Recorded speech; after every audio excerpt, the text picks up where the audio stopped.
CCI Podcast 49, en immersion dans le campus de formation.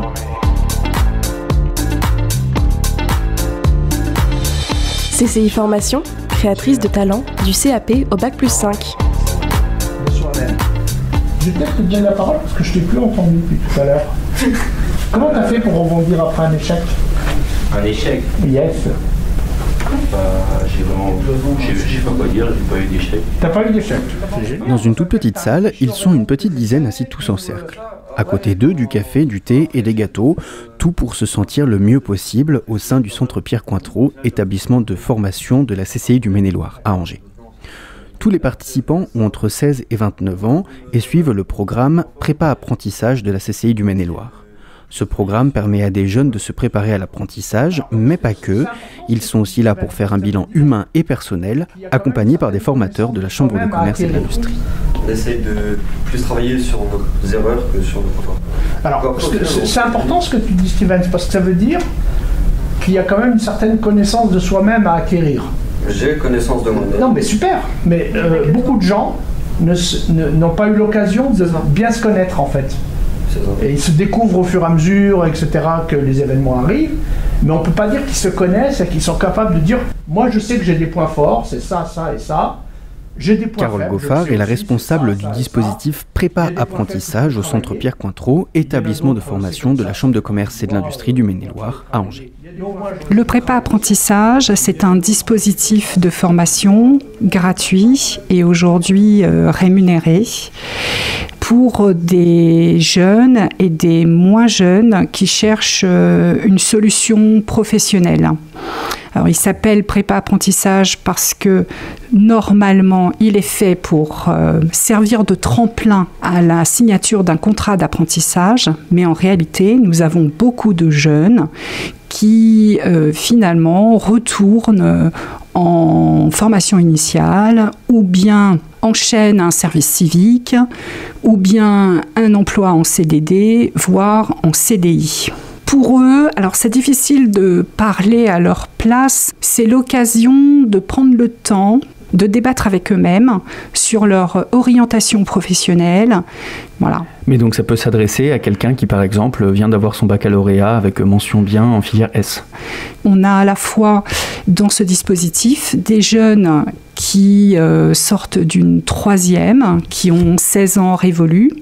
Et puis, on a aussi, pour 20% d'entre eux, en tout cas on a ce possible, de recevoir des jeunes qui ont un bac et qui cherchent leur orientation, ou toujours leur orientation.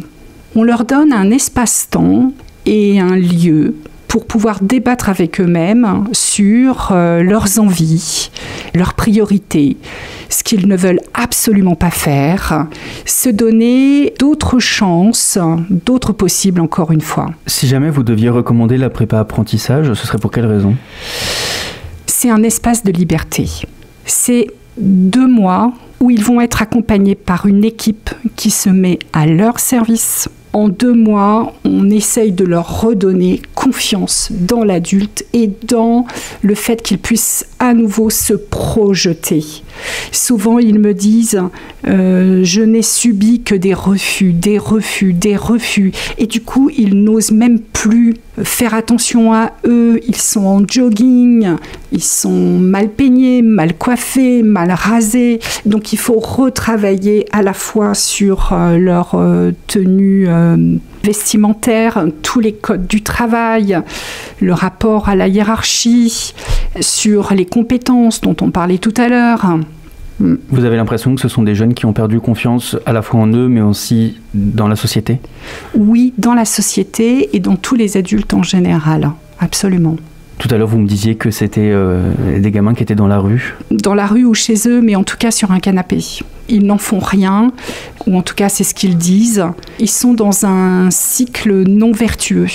Et la prépa-apprentissage leur permet de retrouver une place et leur place dans cette société, dans ce cycle vertueux. En tout cas, on l'espère. Oh, mais ça c'est très philosophique ce que tu dis là. Ça dépend, hein. On m'a appelé pour dire qu'ils cherchaient des apprentis pour passer l'entretien. Je suis venue passer l'entretien et après il m'a pris directement le patron et j'ai signé mon contrat début juillet et j'ai commencé début juillet dans l'entreprise. Pour une formation qui normalement devait se terminer fin juillet. Oui. Et qu'est-ce que vous y faites ? Je fais de la vente, j'encaisse les clients, je réceptionne les marchandises, je fais plein de choses. Je fais les sandwichs le matin quand je commence à 7h. Et je sors la pâtisserie, après je fais la fermeture du magasin. Et ça vous plaît ? Oui, beaucoup. Et c'était important pour vous que ce soit la Chambre de commerce et de l'industrie du Maine-et-Loire qui propose ce genre de dispositif d'accompagnement ? Nous ne sommes pas les seuls à proposer ce dispositif, mais la Chambre de commerce a cet avantage d'avoir un portefeuille d'entreprises colossal qui nous permet aussi d'ajuster les parcours ou les futurs parcours des jeunes. Mais par contre, ils doivent s'en saisir. Retrouvez nos formations et nos contacts sur cciformation49.fr.